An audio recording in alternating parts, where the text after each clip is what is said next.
Mohammed Sagor and Mohammed Faisal were Iraqi asylum seekers in Australia.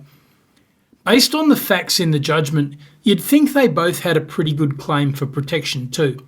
Certainly both were at risk in Iraq. Their asylum claims were refused because the Australian Security Intelligence Organisation, ASIO, determined that each man posed a security risk to Australia.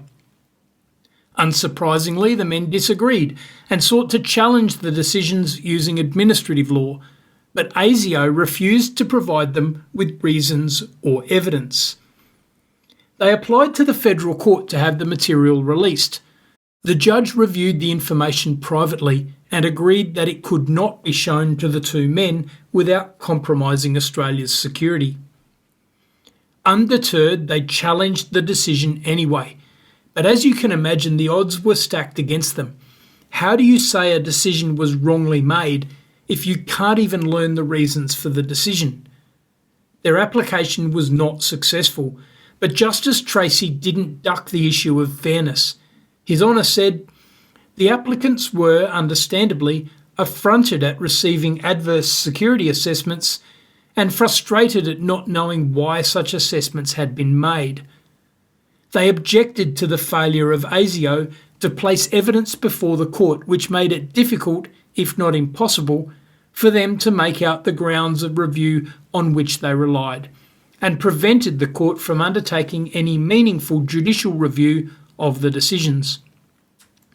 This, it was contended, restricted the ability of the court to control the exercise of executive power and thereby undermined the rule of law. The concept of the rule of law is not susceptible of strict definition.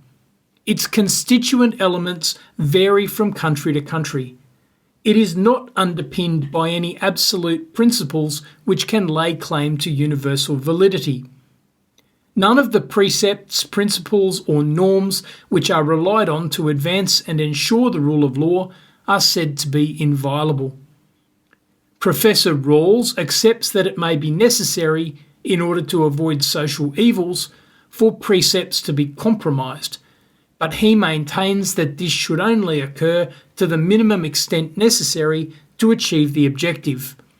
In this case, the principle that a person who's adversely affected by a government decision should be allowed to know the reason for that decision had to be compromised in order to protect the safety of Australia's security as a whole.